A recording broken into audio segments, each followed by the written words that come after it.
जय जय श्री राम। जब ठाकुर जी 3.5 वर्ष के हो गए, अब तो बढ़िया से चलवे भी लगे हैं, बढ़िया से दौड़न लगे। दौड़ते नहीं है, चौकड़ी मार के भागते हैं, यहां से दौड़े सीधे वहां मिलते हैं।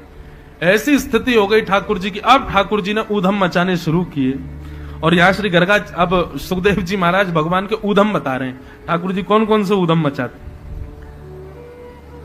गाय बैठी होती है तो उनके सींग को जाके पकड़ लेते हैं। एक तरफ से ठाकुर जी पकड़ते हैं, एक तरफ से बलराम जी पकड़ते हैं बैठी हुई गैया के। और फिर यहां से ठाकुर जी अपनी ओर खींचते हैं, वहां से बलराम जी अपनी ओर, फिर ठाकुर जी अपनी ओर, बलराम जी। थोड़ी देर तो गैया ऐसे ऐसे सर हिलवाती रहे, फिर गैया हो जाती है खड़ी। और जैसे ही ठाकुर जी खड़े, गैया खड़ी होती है, ठाकुर जी ऐसे लटक जाते हैं जैसे कोई पेड़ पर कोई फल लटका हो।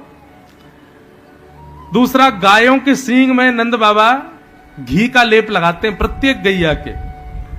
तो वैसी चीखने चीखने उसके सींग, और ठाकुर जी के हाथ में रुक पाते नहीं, ग्रिप नहीं बन पाती, और छूटते हैं हाथ से। मैया बचाइयो, देख तेरी गैया मार रही है, मैया मोकू जल्दी बचा, देख तेरी गैया मार रही है। मैया दौड़ी दौड़ी आमे, इतने में ही तो ठाकुर जी के हाथ छूट जामे। और गैया भी बड़ी चतुर, उसको जैसी पता चल जाए ठाकुर जी के हाथ छूटने वाले हैं, वो जाके गोबर के ढेर में ही खड़ी होती है।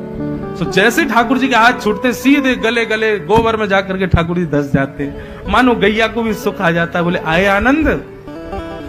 मैया लाल जी को उठावे, कितनों नवाओ धुवाओ, घूम फिर के यही में खेले आके गोबर में। हैं अरे लाला, तो कुछ सुंदर सजो धजो रहनो, बढ़िया ना लगता दिखे, वो तो लगा पूर्व जन्म को सुकर दिखे तू। ठाकुर जी बोले हमें मैया पहले बराह जो अवतार भयो ना, वो मेरो ही भयो।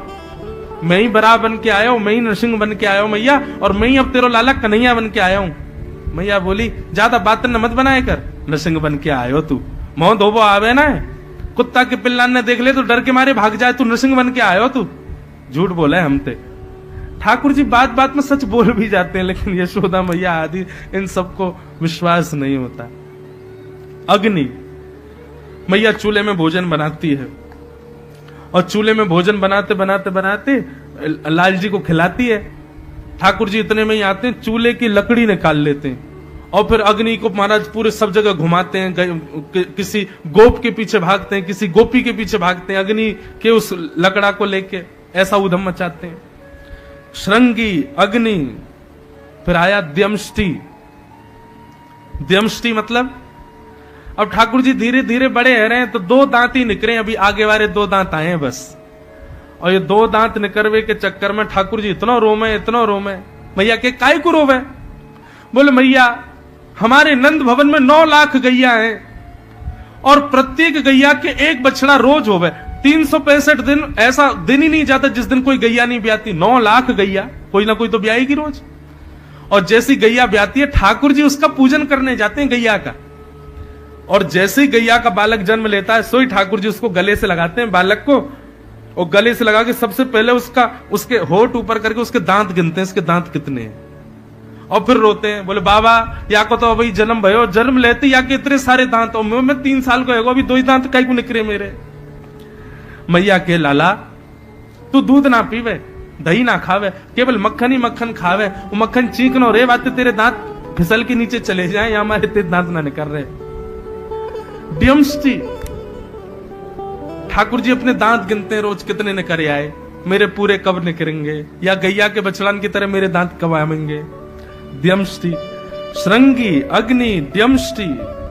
जल, जल में कूद जाते हैं, और फिर नाटक करते हैं कि मैं डूब रहा हूं, वो बचाओ भैया मैं डूब रहा हूं। सब ब्रजवासी इकट्ठे हो जाते हैं, सब लोग जैसे ही यमुना जी में कूदते हैं, सोई ठाकुर जी नाचने लगते हैं। बोले सबको नवाए दियो, मैंने सबको नवाए दियो, अब सबरे गीले है गए, अब नहावे में आनंद आवेगो। सबके लाला नए नए लत्ता पहन के आवे, तू ऐसे नाटक क्या करे। संगी, अग्नि, द्यमष्टि, जल, और फिर आए द्विज। ठाकुर जी आज सुबेरे सुबेरे उठे, और उठ करके ठाकुर जी ने देखो कि महाराज नंद बाबा हवन कर रहे हैं। ठाकुर जी आके बोले बाबा जी कहा कर रहे हो? लाला हवन कर रहा हूं, अग्निहोत्र कर रहा हूं। अच्छा जाते कहा होवे? बोले याते सबरे देवता प्रसन्न रह जाएं, फिर हम जो चाहे ना वो सब देवता हमारी पूर्ति करें। बोले अच्छा तो हवन करवे तो जो मांगे सो है जाए। बोले हाँ बाबा 2-4 आहुति डाल दो, मेरे दांत आ जाए सबरे।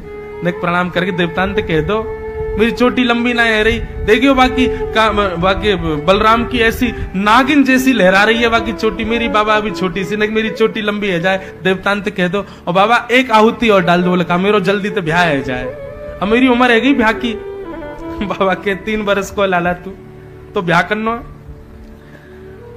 ठाकुर जी मन में विचार करें और सब ग्वाल बालन को इकट्ठो कर लें और सब ग्वाल बालन तो कहें भैया आज मोको एक राज पतो चलो। सब ग्वाल बाल बोले कहां पतो चली लाला? बोले हवन करवे ते मनचाही वस्तु मिल जाए। बोले अच्छा लाला, तो आज ते हम सब भी हवन करेंगे। ग्वाल बाल बोले हम क्या मांगेंगे? बोले मलूक मलूक बहु मांगेंगे, सुंदर सुंदर बहु मांगेंगे सबरे, चलो यज्ञ करेंगे। हमारे यहाँ सुंदर को मलूक बोलते हैं वृंदावन। हमारे यहाँ कोई बालक बहुत सुंदर हो तो कहा कहेंगे देखियो कैसा कितनो मलूक है बटुआ से मोड़े को, कितनो मलूक है। मलूक मतलब सुंदर। सब ग्वाल बाल बैठ गए, सूखे पत्तों का ढेर बना करके अग्नि लगा दी और ठाकुर जी ने सूखे पत्तों के चूरे सब में बांट दिए और बोले जैसे ही मैं कहूं स्वाहा सबरे डालियो, नेक देरी मत करियो। ए मधुमंगल श्रीदामा, यदि तुमने नेकौ देरी करी आहुति डालवे में तो फिर मोते मत कहियो यदि तुम्हारी बहु काणी आ जाए, मोते मत कहियो वहां को एक हाथ नहीं हो तो।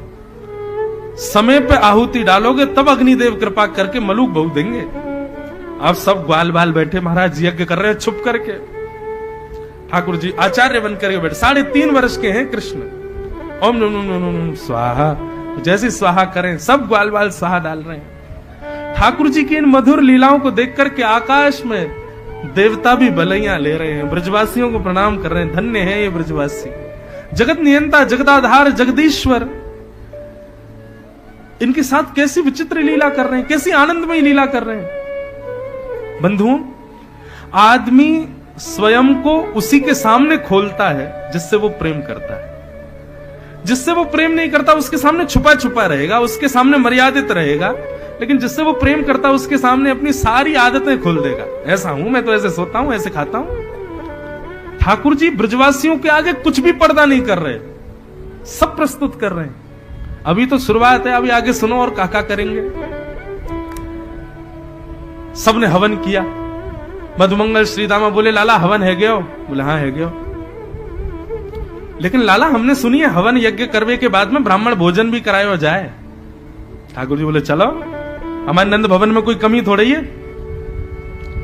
इतनो घी इतनो दूध सब ब्राह्मणन को न्योता दिया है। बिना घर बताए, बिना यशोदा मैया को बताए ब्राह्मणों के घर में जा जा करके कहें आज हमारे घर यज्ञ भयो है और वह यज्ञ की प्रसादी पावे, शाम को आपको आनो है, जरूर पधारियो। सब ब्रजवासी बोले भैया नंद बाबा के घर की प्रसादी को मतलब है 3 दिन तक भूख नहीं लगेगी फिर, क्योंकि इतनो पवा में कि महाराज यहां तक आकंठ नर तक भर जाए, इतनी सारी प्रसादी बना में।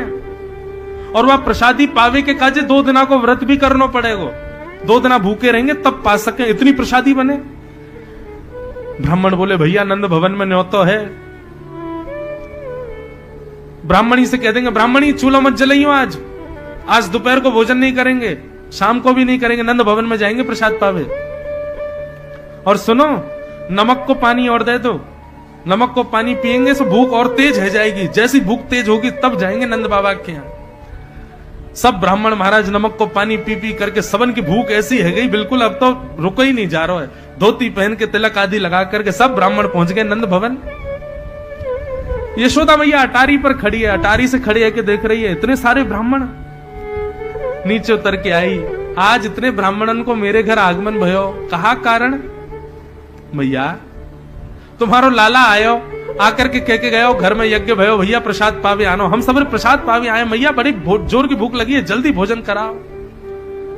मैया बोली कौन सा यज्ञ, कहां को यज्ञ?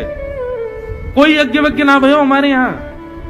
और भैया गोकुल में कोई भी यज्ञ होवे तो आप लोग ही कराओगे, जब आप लोग यज्ञ में ही नहीं आए तो फिर भोजन पावे कैसे आ गए? ब्राह्मण बोले मैया ब्राह्मणी घर में घुसन नहीं देंगी, अब हम चूल्हा बंद करवा के आए, तुम्हारो लाला आयो संग में अपनी सखान को लेके आयो।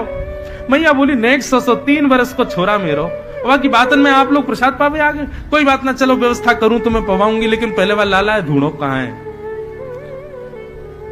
ठाकुर जी तो खेल रहे थे वन में जाकर के। मैया ने जैसी देखी लाला खेल रहे हो, सब ब्राह्मणन को संग लेके गई। मैया ने आवाज लगाई, लाला ओ कन्हैया। ठाकुर जी ने जैसे ही पीछे मुड़ करके देखो, यशोदा मैया और संग में वो सबरे ब्राह्मण। ठाकुर जी बोले, ए मधुमंगल। बोले हाँ, ये तो सांची को आ गए भैया, ये तो सचमुच में आ गए। तो बोले लाला तू क्या सोच रहा, आमेंगे ना? बोले अरे भैया हमने सोची खेल खेल को हमने पूजन किया है, खेल खेल कोई निमंत्रण है, हमारी बात को ज्यादा हृदय से लगामेंगे ना, आमेंगे ही ना। मौका पर तो मेरी बात इतनी जोर से ये लोग मान जाएंगे, आ जाएंगे सबरे। अब कहा करें, मैया तो बहुत मारेगी। बोले लाला कोई बात ना, चल मैया के पास चल। मैया के पास ठाकुर जी के बोले हाँ मैया बता। मैया ने पकड़ो कान। मैया बोली अरे लाला ज्यो ज्यो बड़ो है तो जा रहा हूं उधम मचावे, ये सब कौन है, काय को निमंत्रण दे के आए इन लोगन को? ये सब ब्राह्मण बेचारे आ गए कि हमको आपके लाला ने निमंत्रण दियो भोजन को, हम सब भोजन पावे आए, कहां से पवाऊं इनको? ठाकुर जी उन सब ब्राह्मणों को देख करके बोले मैया तेरी सौगंध खा के कह रहा हूं, मैंने इनको पहली बार देखो, या तो पहले कभी ना मिलो मैं इनसे। मुझे तो ये ना पता इनको घर कौन सी गली में, सब झूठ बोल रहे हैं, मैंने कोई निमंत्रण ना दियो।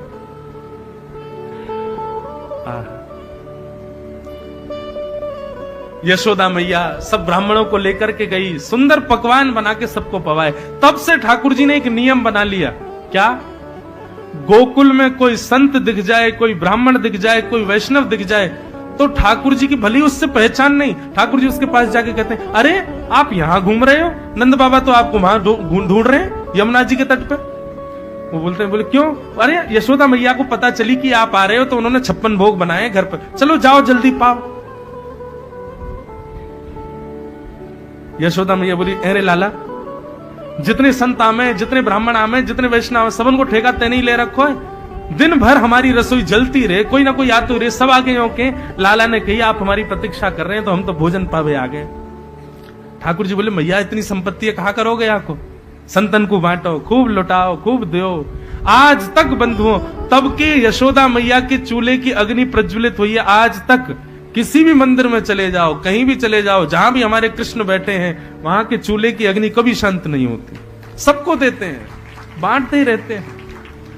हमारे वृंदावन में एक मंदिर है श्री राधा रमन लाल जी का, वहां तो जो चूल्हे की अग्नि है ना, वो 350 वर्षों से अनवरत जल रही है, पूरे दिन जलेगी, और रात्रि जैसी होती है मंदिर बंद होता है तो खूब सारी लकड़ियां रख देते हैं, उसको बंद नहीं होने देते, बुझने नहीं देते। और ऐसी तो मान्यता बताते हैं कि ये 300 वर्ष नहीं, यशोदा मैया के चूल्हे की अग्नि के ही उससे जल रही है आज तक, उसी से ठाकुर जी की आरती होती है। अग्नि का कोई भी कार्य होगा उसी चूल्हे से ही अग्नि ली जाती। जय जय श्री राम पार्वती पतये हर हर महा